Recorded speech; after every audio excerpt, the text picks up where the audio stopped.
good? What's good? Crosswalk, episode 56. I'm Jax. That's Cross. What's going on, bro? Man, it's another Monday. Had following a numbered card, and man, we got a lot of stuff to touch on today. We got a lot of UFC, MMA content, some college football, Big Ten. I know there's gonna be somebody in the chat that's really looking forward to that. But yeah, it's gonna be a good show, brother. How you doing? I'm doing pretty good, man. I was excited about this show too, and because I mean, like you said, we got a lot to dig into. And that ACC preview, man, a lot of people were really interested in what we had to say, but the Big Ten is the Big Ten, so it's one of the big ones, one of the two big ones. But before we get into that, episode 56, what you got for number 56? So I'm gonna leave some meat on the bone for you with this one. I'm gonna leave the big one out there for you. But for me, man, I'm going Mark Burley, and getting back to baseball. And for me, this was a little closer to home because I actually got to face him in the big leagues when he was with the White Sox. I got a hit off Mark Burley, and at the time, Mark Burley was like one of those guys. He had just thrown, I think, the no-hitter or the perfect game, like not too long before that.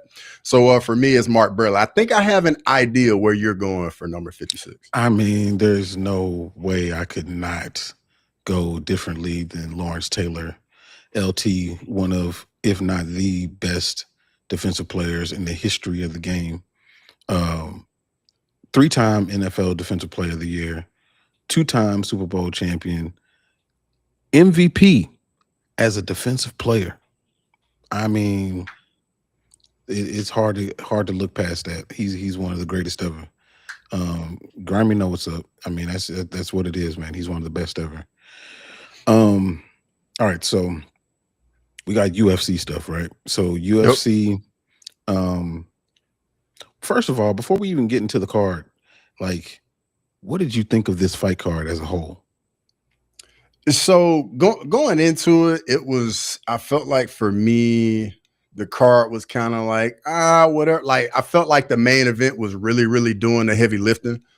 But the prelims ended up being really solid. But then we get to the main card, and we ended up having a battle in the main event, and I think it was a lot closer than a lot of people were expecting. Yeah, for sure. You know what? Let's before we dig into the MVP stock up, stock down, I want to piggyback off of a conversation that you and Olin and Yao and Ola were having on the watch along. And they were talking about, and they said that they felt that put him at number 1 greatest of all time. Now, there was a poll in the Discord, and if you aren't on the Discord, make sure that you jump on the Discord. But there was a poll, and in the poll in the Discord, everybody pretty much leaned toward him being in the top 5. Not saying that he's the GOAT. But what did you take away from that performance, and where does that put him for you? What I got from the performance is you see the limitations when guys move up in weight, and you just could see that the size of Ian Garry and just how that itself made it so difficult for Islam. But fortunately for Islam, like, his technique could withstand like the difficulty of having just, fighting such a much bigger fighter. But Ian Garry, man, if you think about it, the guys that go in there and beat him, they don't look good doing it. Like, his style is just one of those where he makes the fight look a certain kind of way, and in order for you to beat him, it's not going to be pretty. And I mean, I think one of the judges had it 48-47. I think the other two had it 49-46, but it wasn't a dominant thing. Cause I mean, Islam didn't really do much in round 3 or 4. He definitely won the first 2 and definitely won round 5, but 3 and 4 were razor close. Yeah. Grammy says someone lives in the oh man.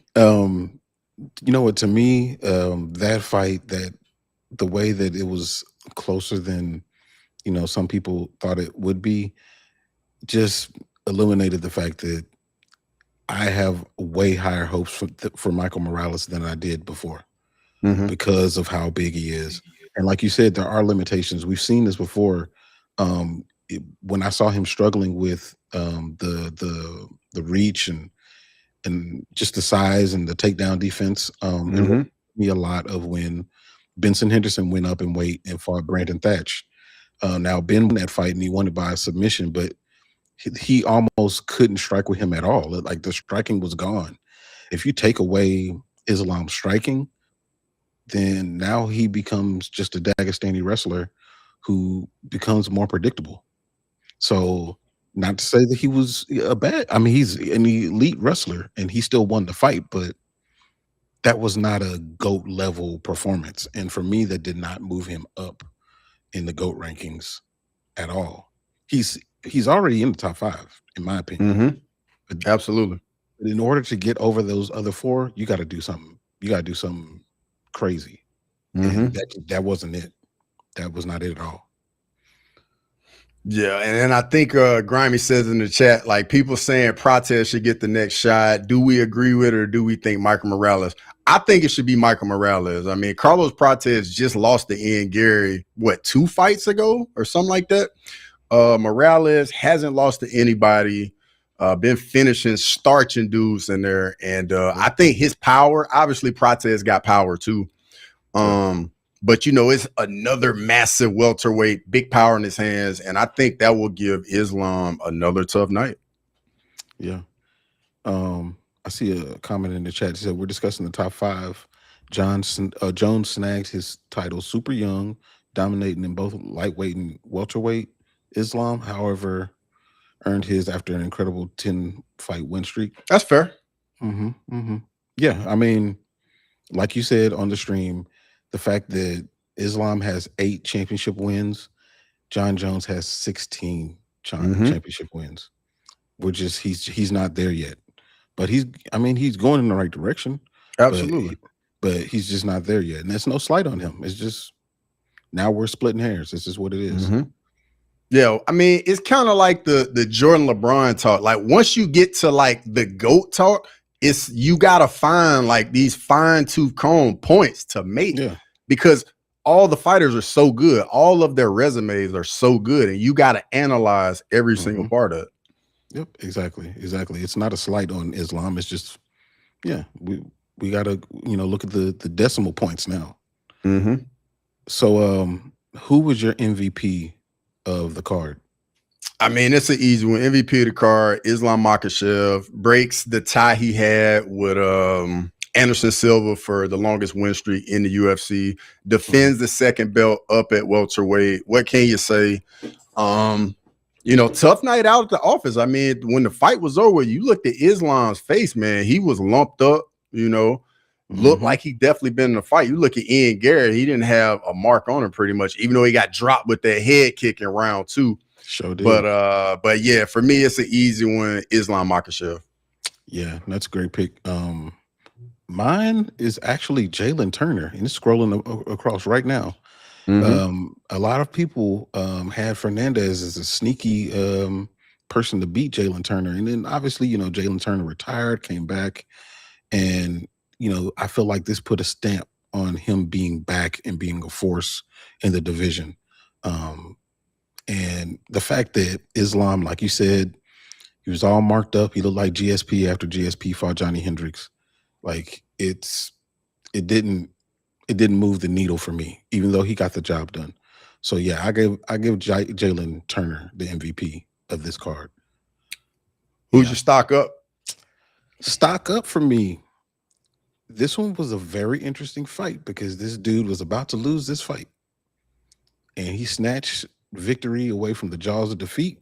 And I gotta go with Jeremiah Wells. And he left the 1 foot in, 1 foot out on the retirement.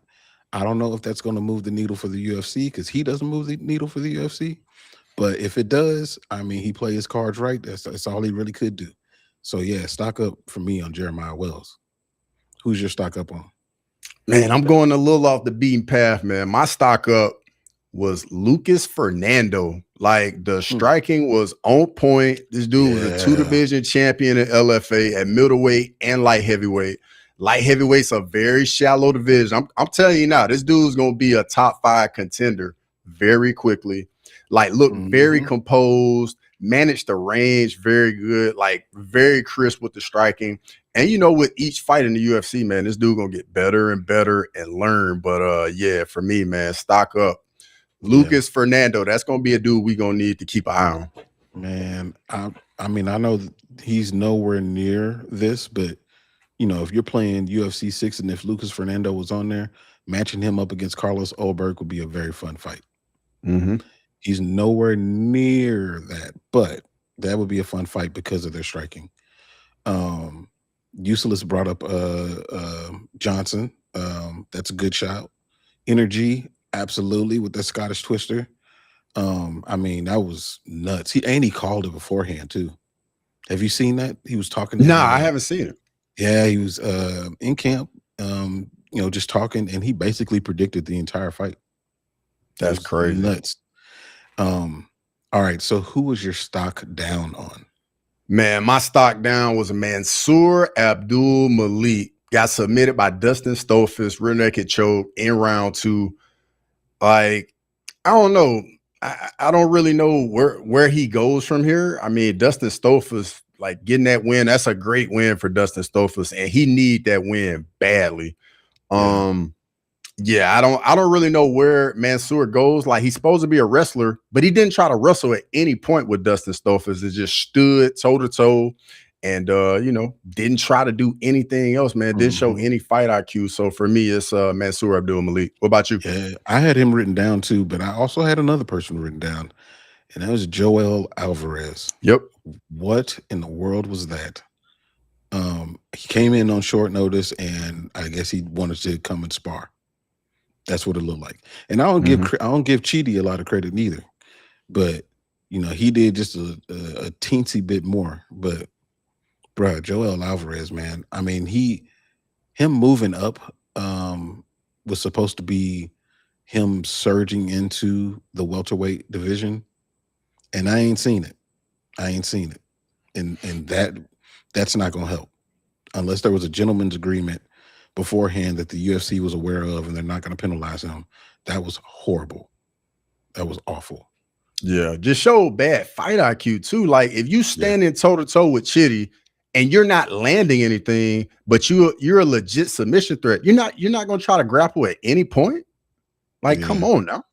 It made no sense. So Grimy brought up in the Discord under topics that we should discuss. What's next for Islam Makhachev? And we kind of touched on it a little bit. And you brought up Michael Morales. I would actually pick Carlos Prates, but if they picked Michael Morales, I wouldn't be mad at that either. For me, as long as Michael Morales and Carlos Prates aren't fighting each other to fight Islam, that's the one that I would be against. I don't want to see that. I want to see one of them fight Islam, and hopefully one of them become the champion, and then they fight for the belt. I think that would make it a much bigger fight. Yeah, I already said it on the show, man. I want to see Morales get in there for real. Yeah. And I don't think that that's a wrong choice. I really don't. Yeah. But what's next for Ian though? Ian Garry, where does he go? I think if he's smart and he wants to stay right around that point, whichever one of them doesn't get the title fight, he should be like, I want to fight the other one. Yeah. Because I mean, if he fights the other one, gets a win, he's right back in the title contention. And that's literally all it takes. Yeah. But I don't know if Dana's gonna do that, because Dana wasn't talking too good about him after a fight in the press conference. So I don't know if they're gonna be looking out to do anything for Ian Garry, but we'll see though. Yeah. No, I think that that's a good shout on the way that they should handle it. So what about Mackenzie Dern?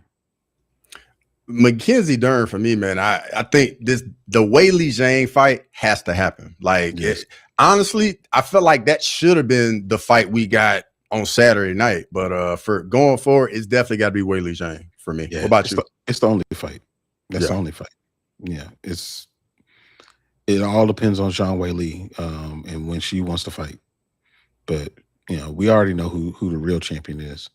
Mackenzie, she said in the post fight that You know, whether she fights Zhang Weili or not, it doesn't define her or make her feel less of a champion.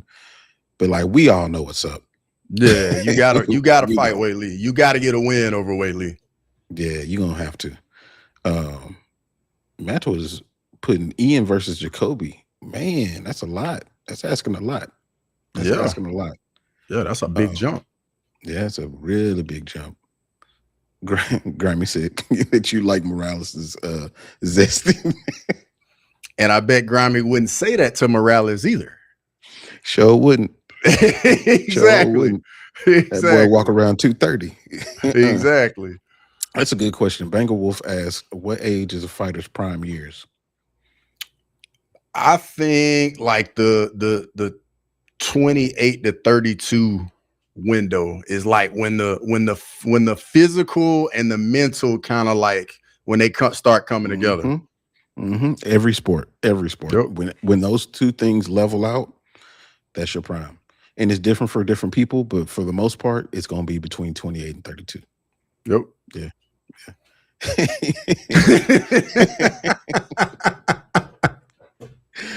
Oh man, that boy is crazy. Oh man. Let's see what else. Anything else on this card before I talk about some stuff in the future? Let's see. Nah, I think we good. I think we touched on everything for real. Yeah.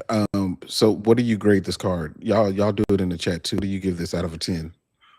Out of a 10, I'll probably give it like a 7.5. I mean, the co-main didn't do anything for me. The main event, I felt like after round 2, it hit like a real lull for the next 3 rounds. But yeah, I give it a 7.5. But the prelims were nice. I enjoyed the prelims. Yeah, prelims kind of carried the card. I give it a 7. All right, so this weekend we got UFC Sacramento coming up, headlined by Fluffy versus RoboCop. Probably the best 2 nicknames. You know what I'm saying? Like, you just know that off names.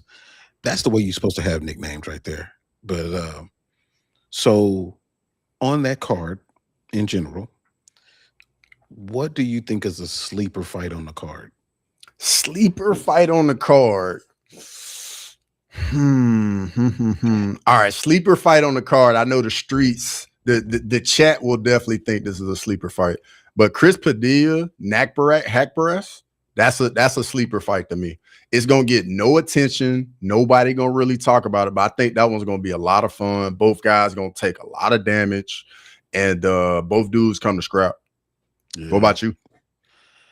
Sleeper fight, I got Markel Medeiros versus Mason Jones. I don't think that I don't think Mason Jones can be in the boring fight. I think that's going to be an amazing fight. Yeah.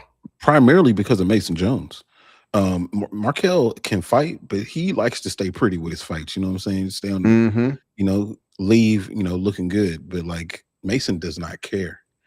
And I think that he's going to make Medeiros fight. Yeah. So I want to see that one. What's a fight that you don't think will make it to the judges? Grimy just hit it on in the chat. The Ryan Douglas, Jamal Emmers. I don't think that one's going to decision. Yeah, I had that one listed too. But another one I don't think is going to make it is Terrence Chapman against Anthony Went. Oh yeah, this dude making his debut off a Contender Series. Yeah, bro, bomb that boy out. Hey, bro. Yeah, that dude, bro, he looked like somebody just carved him out of stone, bro. Yeah, he's looks insane. He's going to destroy this man. It's going to be bad. It's going to be bad, bro. Sheesh. For real. Anyway, yeah, I'm looking forward to this. Are there any other fights on the card? Because I mean, we just named the ones that really, really stand out. But obviously, Fluffy RoboCop is gonna be really good and very, very important for the division too. I think another one that could be kind of interesting is gonna really just see where it really goes. The Sergey Spivak Vitor Petrino. Yes. Like, does Sergey Spivak go in there and just maul Petrino, or does Petrino just starch him? But we gonna see. Yeah. Tyler Betts, he said, do y'all got Namo tomorrow? He talking about do you watch Contender Contender? Series? Yeah, I'm definitely gonna be on that. Tyler Betts, make sure you pull up for the watch along for tomorrow For night sure. if you can. I'll definitely be For doing a sure. watch along for Contender Series tomorrow night. Yeah, Tyler Betts, are you in the Tyler Betts and Masters Useless? Y'all got to get in the Discord. In the Discord, yeah. Y'all gotta get in the Discord. Because he'll post it in there too. But yeah, we're talking about all kinds of crap. Yeah, but I agree. The Fluffy Hernandez and RoboCop, Fluffy needs this win. Like he really needs to reestablish himself, because we were talking about him very, very differently just a few months ago. So he really needs this to reestablish himself as a person going up. But RoboCop, if he can do this, man, he can take all that shine. So yep. And I'm really curious about the grappling, man. I mean, RoboCop, yeah, because he ain't had to use it. Yeah, he's a good grappler. So I'm really, really interested. Yeah. So let's go to, before I go to UFC 333, dude, what is going on with UFC 332? Bro, I have no idea, man. Like they announced it being in Salt Lake, but there's no headliner. I don't even think have you even seen any fights on that card at all? I think I may have seen some. I heard but rumors. I'm not exactly sure though. I haven't heard like anything that's for sure. I heard Court McGee mention that he was going to do his retirement fight there, which is cool for him. But I haven't heard anything that was like it's absolutely on the card. 10-7, come on, man. You invited to the Discord. Don't trip. But bro, yeah. 10-7, you definitely welcome, bro. You know what time it is. You can pull up to the barbecue anytime, bro. For sure. But yeah, man, it's kind of weird what they're doing. Announcing 333 and tons of fights on 333 before you got even the main event on 332. And now who's left to headline? It almost is like, okay, so is Cyril Gane for sure gonna fight against Tom on that card? Bro, like, is that what we get? I think that's gonna be November. I think that's gonna be Madison Square Garden. That's what makes sense. Like, who's fighting? That's a good question. Maybe you can do Max you can't do Max. You do Oliveira might be out with his whole teammate dying situation for the BMF. I mean, that could be a possibility, but I don't know. They running out of options for real. They are, because I thought that they, remember I said last time, I thought Petr Yan and Merab were going to fight there. I figured they just space it out like that, but they didn't stack 333. So I don't know. Matter of fact, let me get to 333 while we're talking about it. Let's show it here. So these are some of the fights, but 333 is stacked, bro. Yeah, bro, you already know when they go to Abu Dhabi in October, they gonna stack that card, bro. Yeah. 10-7 said he thinks that 332 is gonna be Amanda and Kayla or Valentina, it would be Valentina and Natalia Silva. Like, neither one of those are good enough. Yeah. I mean, like, Amanda and Kayla would be a big fight, but I feel like you would need to, like, really, it's August. You got to start that going now, as far as the promo of it. And they would have announced it on a number card already. So, I don't know. I don't know what they're doing. Bro, they going, no way they announce it during 331. No way they announce it then. And then like, yeah, this is what the card is next month. Yeah, it doesn't make sense.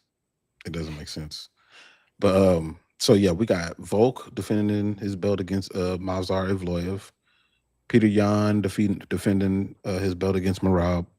Loner Kavanaugh against Ramazan Temirov. That's a banger. Crazy fight. That's a banger right there. Yep. Arnold Allen against Aaron Pico. And then not listed here, we got Dominic Reyes against Azamat Murzakanov. Yep. Abus Magomedov against Cam Ralston. Nikita Kralov against Abdul Rahman Akayev. And Grant Dawson against Nurulo Aliyev.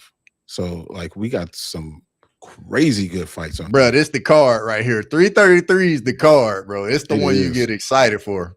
It is. Masters is right, man. Loner Kavanaugh loses, and he gets Temirov. Hey, it's real out here at flyweight now, bro. It's real out here. The flyweight is one of the best divisions, man. It's one of the deepest divisions. So this one's gonna be tough. What is the sleeper fight on this card? I think we gotta go to the prelims because, bro, all that right there is amazing. But the one I'm looking forward to is Makhachev, the undefeated dude from Turkey. He's fighting. Is he fighting Dominic Reyes? Oh, Makhachev? No, Reyes is fighting Mirzakhanov. He's fighting Nikita Krylov. Yeah. That's the one. I think Krylov might get slimed out by Makhachev. Yeah, probably so. I think so. That was actually my one that wasn't gonna make it to the judges. Yeah. Makhachev is gonna take him out. I got another one that won't make it to the judges, but I'll say that in a second. But my sleeper fight on the card is, and this is for casuals. This is pointed at casuals. My sleeper fight on the card is Loner Kavanagh against Ramazan Timurov. Like, that's gonna, for people in the know, like we already know how good that fight's gonna be. But for people who don't and who don't know who Loner Kavanagh and Timurov are, you're in for a real surprise at how skilled and how powerful these little dudes are. So yeah. And a sneaky one is that Arnold Allen Aaron Pico fight. That's gonna be good too, bro. That's my one that won't make it to the judges. There's no way.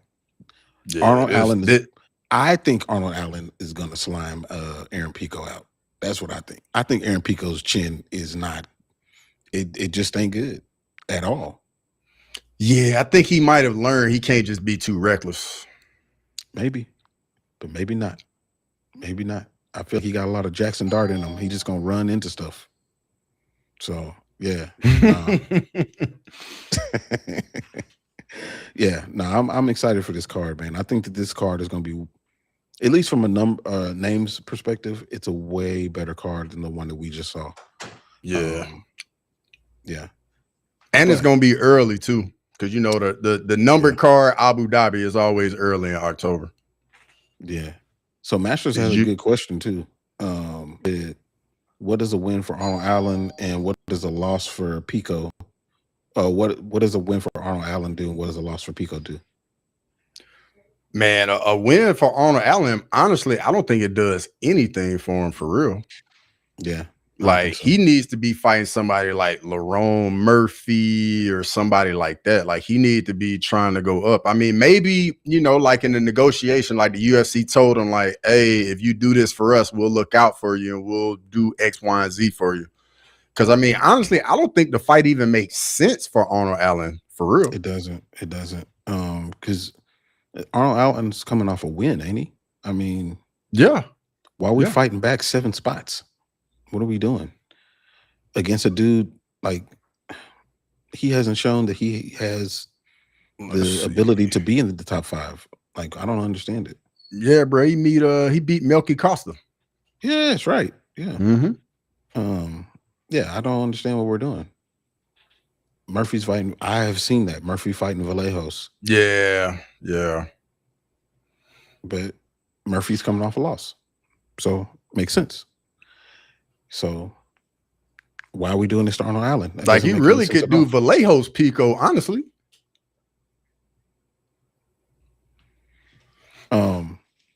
Let's see. What do you think about that Volkov Kuniev fight though? Man, they just trying to do anything they can to appease Volkov because after he got robbed against Gon and then Gon beat Pereira and now getting another title shot.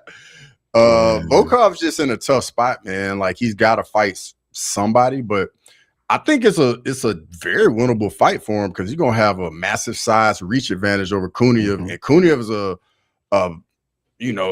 plotter. He's gonna be right in front of him, so I don't know how he's gonna get past the teeps, the jabs, and Volkov's gonna keep him on the edge of all his strikes.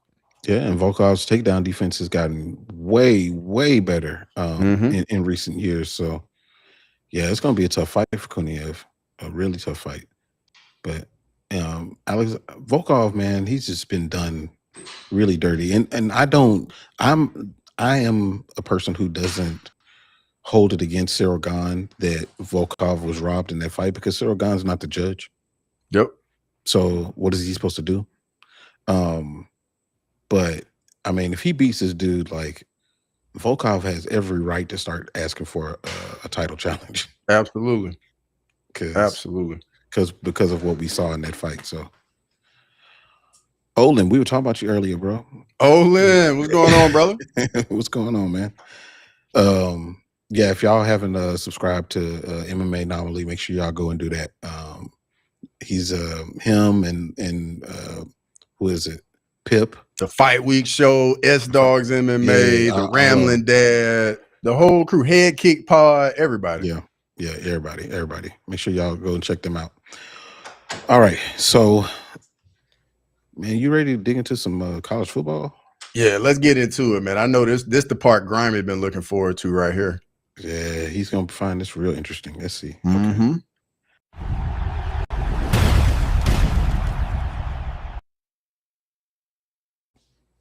I knew it was gonna do that.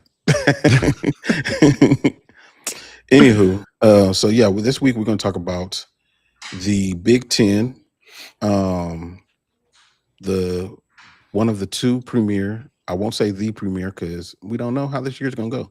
One of the two premier conferences in college football, and we're gonna dig into who our top 4 teams are, their storylines, players to watch, what they have to overcome, and the games to watch for each of those teams. Mm-hmm. So I started last time. Okay. So who do you got at the top? So at the top, I think this year is finally the year they start to win those big games and show up. I'm going with the Oregon Ducks. I mean, Dante Moore is back at quarterback. They ended up losing both coordinators, OC and the DC. The OC went to go to Kentucky. The DC went to Cal. But they keep Dan Lanning there. Dante Moore, is going to be all world at quarterback. I think he's going to put up crazy numbers. They're going to be high flying. For me, though, the tough games, they got USC at home in September. I mean, Oregon USC used to be a pretty big rivalry on the West Coast, and now they're about to rekindle that a little bit. So definitely looking forward to that. But then in November, they go to Ohio State on November 7th. And then they got Washington at home on November 28th. And I like how their schedule falls. And I think they're gonna be there at the end of the year. Who's the team you starting out with? Man, you know what? I actually had Oregon too, but one thing that I didn't have that you or that I had that you didn't mention as far as a player to watch is Decorian Moore. Mm-hmm. I got to talk about Duncanville Panthers, bro. So Decorian Moore, man, I think that kid, like, he's more comfortable and he's going to start to really come into his own and really show how good he is as a wide receiver. I think that Dante Moore is going to be a top 3 pick in the NFL draft when it comes around, as long as he stays healthy and does what he's supposed to do. And I agree as far as the games to watch. They do play Ohio State. Yep. That's a big game. That's a big game. So we'll see how that one goes. And as far as what they have to overcome, and you mentioned it right on the onset, is like them coming up short in big games. The one time that they did make it to the national championship, they got slammed out. They lost 42-20. So how are they going to respond when they get to the big stage and it's not in, a comfortable situation? That's what I'm really, I think that's what everybody's curious about, especially with them being ranked number 1 in the preseason poll. Yeah, and I think that Indiana game they had last year, they got embarrassed in the playoffs. Yeah. I think that's set with them all off season. I know them off season training workouts. I know all of them were top notch after losing like that. So I'm expecting big things out of the Ducks. Yeah, for sure. All right. So at number 2 for me, I got the Ohio State Buckeyes. For me, this is a really pivotal year for them because their strength has flipped. I don't think that their strong point is their defense. I think that their strong point is their offense.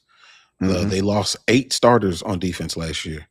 And them trying to reestablish what they are in their identity, relying more on Julian Sand and their all-world wide receiver Jeremiah Smith, who I think is the best football player in college sports right now. And it's a big change for them, and that's really why I got them ranked at number 2 and not at number 1. But it's a lot to overcome. But if anybody can do it, it's going to be Ohio State. Games to watch for me, I mean, standard. Them playing at Michigan, throw the records out the window game, and then Michigan comes to the shoe this year. Well, yeah, okay, yeah, and that's different. I still throw the records out because it's still Michigan. Mm-hmm. And then, like I said earlier, they got to play. They got to play Oregon. Yep, they got to play Oregon. But what do you got? Number 2. Do you got them?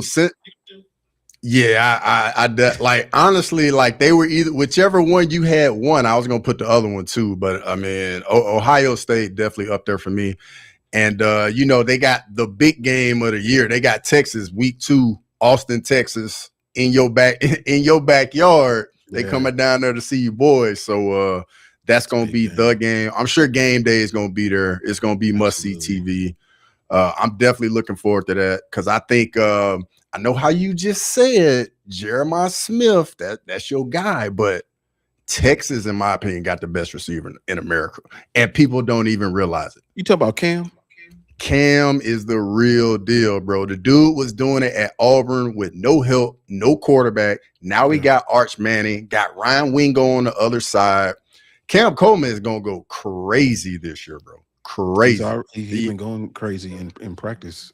Yeah, I've been seeing all the catches, all the highlights. I've been seeing it all. I think Arch Manning gonna have a phenomenal year. I know their schedule is crazy down there at Texas, but this ain't about Texas. It's about Ohio State.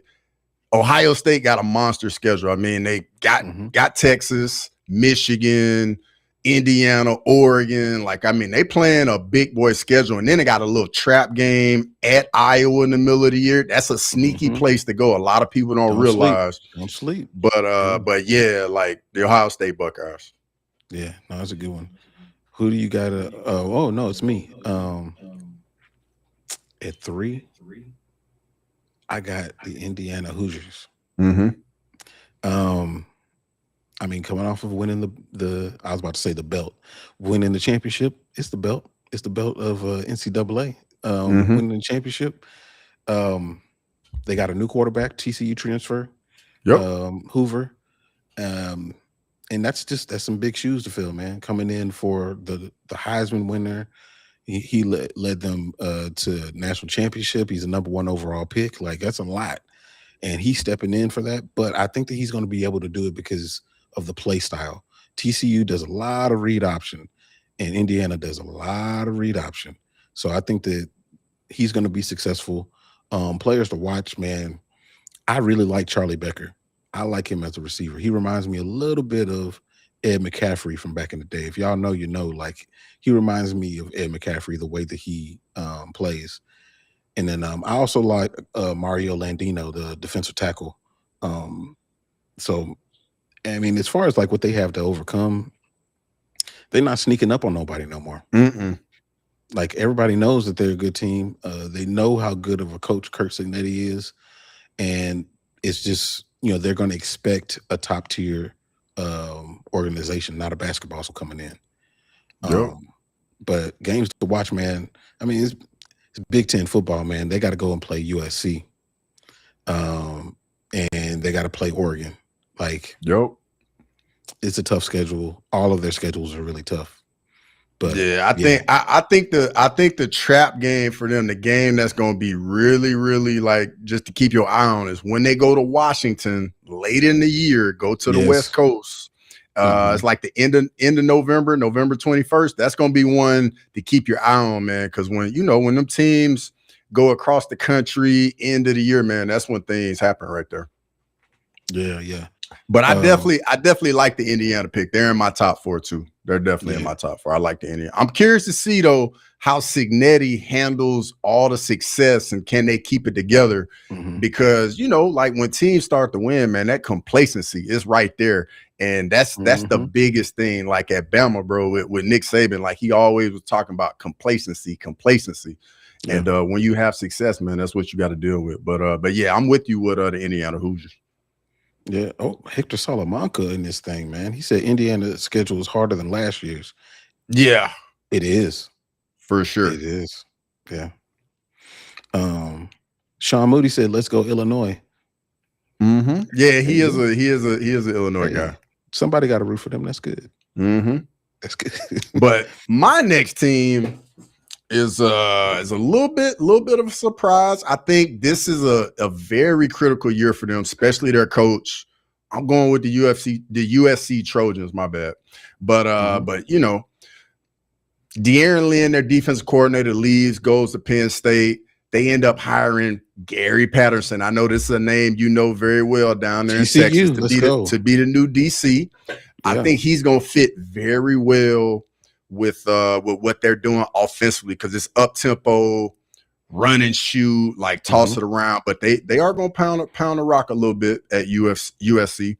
But Jaden Mayava is the guy. Like, this dude's a very, very accurate passer, gets rid of the ball on time, plays on schedule, and he's going to put up some crazy numbers.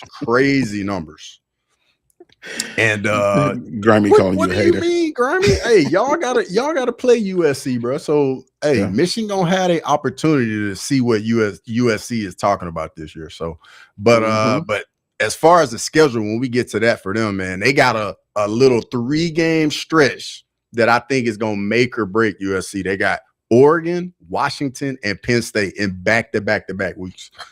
If they can go through that 2-1 or even better 3-0, I think USC is going to be a force end of the year.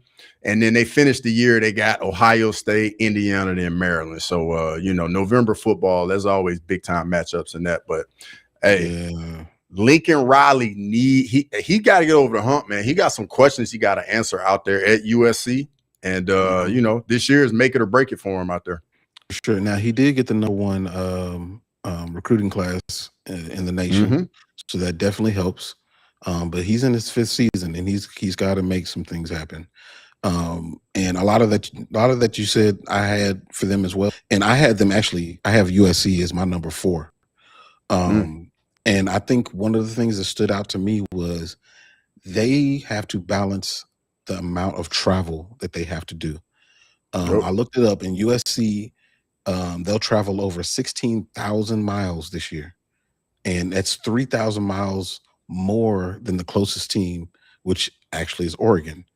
Now, I'm omitting Hawaii. Hawaii has to travel like crazy, but they don't really factor into this. But 16,000 miles is a lot. It's a whole lot. If you compare it, Ohio State's travels like 5,000 miles. They barely go anywhere, really. Yeah. So balancing the time zone changes, all of those things, and you have to go to school too. Like, so it's a lot of stuff. And I agree with Jaden Mayava. He's a 5th year senior?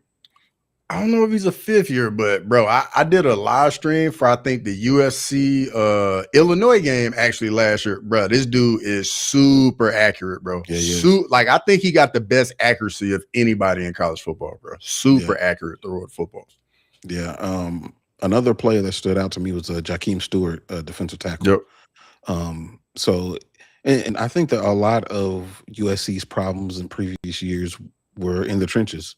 Either on the offensive side of the ball or the defensive. So I think that Lincoln Riley has kind of gotten all of that together. And like you mentioned, Gary Patterson coming in and being the defensive coordinator, like, that's going to help so much and try to improve that liability that they've had in that area. But I am looking forward to that Penn State game. That's the one that I want to see. That's the one that stands out to me. Yeah. So who's your first team out? Who's your first team out? Oh, my first team out. I'm gonna say Michigan. Say Michigan. I think that Michigan, I mean, they have the pedigree, but I don't think they got the horses this year. Now, that being said, I feel like they can figure out ways to put it together and get some of these wins, possibly, and make some of these games closer than they probably should be. But if all remains the same and injuries are off, yeah, Michigan's going to be sitting at home while people are playing in the playoff. Sorry, Grammy. Who's your first team out? Bruh, my first team out, I'm right there with you. The Michigan Wolverines, man. For me, it's a combination of a few things. First year head coach Kyle Whittingham. I know Grimy loved the hire, but the fact remains this dude was getting pushed out the door at Utah. Did he do a really good job at Utah? Have a great program? Absolutely. But we got to see if he can still get it done for starters. Then the schedule, bro, the schedule is legit. They got Oklahoma week 2. Oklahoma's a top 10 team. Like, people talking about Oklahoma winning the SEC, making the playoff. That's going to be a tough game week 2, Grimy. And me and Grimy have been talking about it for months. The Iowa game, they got Indiana, they go to Oregon, and they go to Ohio State, bro. It's just too many. It's too many tough games on that, bro. Too many. Yeah, they signed up for a lot, and yeah, it's just going to be tough to get through. So, I mean, I feel like for them to be able to get through that type of schedule, they need somebody transcendent, whether it's a running back or somebody on defense, preferably the quarterback. And I just don't think that Bryce Underwood is transcendent. I don't think it's not yet anyway. Yeah. Now he could get there now. Yeah. But I just don't think it's going to be right now. Yeah. But this will make him better. This will definitely make him better. For sure. For sure. So my second team out, and for me, the reason why this team is my second team out, because there's just so many unknowns, but there is a really big reason why I got them on the cusp, and that's the Penn State Nittany Lions. First year coach, coming over from Iowa State. So he's got to get adapted to being in the Big Ten, coming from the Big 12, bringing like his whole roster from Iowa State to Penn State. So it's pretty much going to look like Iowa State and Penn State jerseys. But the reason why I think they got a chance, man, is just honestly the schedule. Like, I'm just going to go through this whole schedule and you just hear it. They open up with Marshall, then they got Temple, Buffalo, Wisconsin, Northwestern, USC, Michigan, Purdue, Washington, Minnesota, Rutgers, and Maryland. That schedule, they probably at worst, bro, I think they could go 9-3, maybe even 10-2, and just backdoor their way into the playoffs. That's true. And like you said, the schedule, it means a lot. And Penn State is definitely on my, just outside looking in. Another one is Iowa. I feel like they always have a good offensive line, a decent defensive line, and they tend to make these games way grimier and, no pun intended, than they need to be. And they end up eking out wins. So, I mean, I think that Iowa could make some heads turn. I think they're ranked too. I think they might be ranked. Yeah, too. they are. Bro, the issue with Iowa has been the same thing for like the last 20 years. They cannot play any offense. They cannot score points. Now, they'll be physical. They're going to run the ball. They're going to see if you really a man at the line of scrimmage. I do like that brand of football, but, man, they just got to figure something out on offense, score some points, man. That's been the biggest issue there since forever. Yeah, there they go. Right there. They're number 22.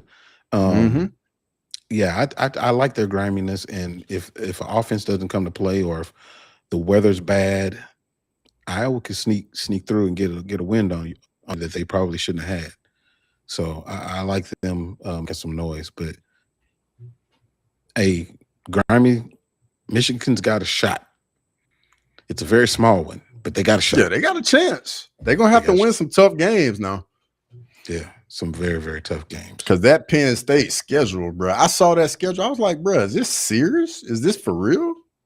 Yeah. He said if he puts Bama in his top 2, I'll unsub. Well, Grammy, you might not want to be here next week when we go to the SEC, baby. SEC is next, man. SEC next week. Y'all, hey, if y'all know somebody that is into college football or anything like that, like y'all make sure that they come here next week and argue with us about these picks, man. Because I mean, especially when it comes to the SEC, it's gonna get real interesting about who goes where. Because yeah, you're right. Cross got a bias on this one. Wait till we talk about the NFL. Yeah. Okay, cool. Dang, man, we got through the college football faster than I thought. Was there anything? Oh, we need to know your streaming schedule. Like what you got coming up. Oh, yeah. So tomorrow night, chat, go ahead, pull up. We got Dana White's Contender Series. I'll be doing a watch along for that tomorrow night for sure. This weekend, we'll definitely be doing a watch along for the UFC card, UFC Sacramento. So be on the lookout for that. Make sure you're there. I'm trying to think what else we got. Anything else going on? And then when football season starts, I'm gonna be doing the noon Eastern kicks, and then I'll be doing the UFC at night. So it's gonna be a 2-stream day for me on the Saturdays once this football starts up. Yeah, man, he gonna be working. Let me look at the chat real quick, make sure we didn't miss anything.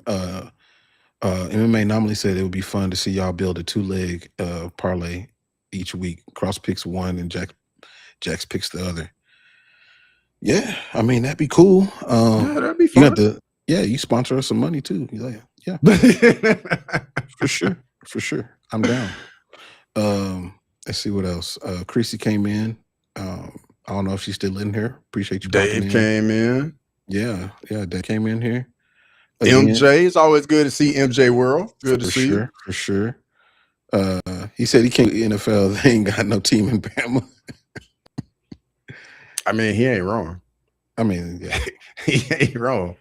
Hey, but y'all got one of probably the most winningest, the best college football team of all time. Like so Grime, before Grime even says it, Michigan has the most wins, Bama has the most championships.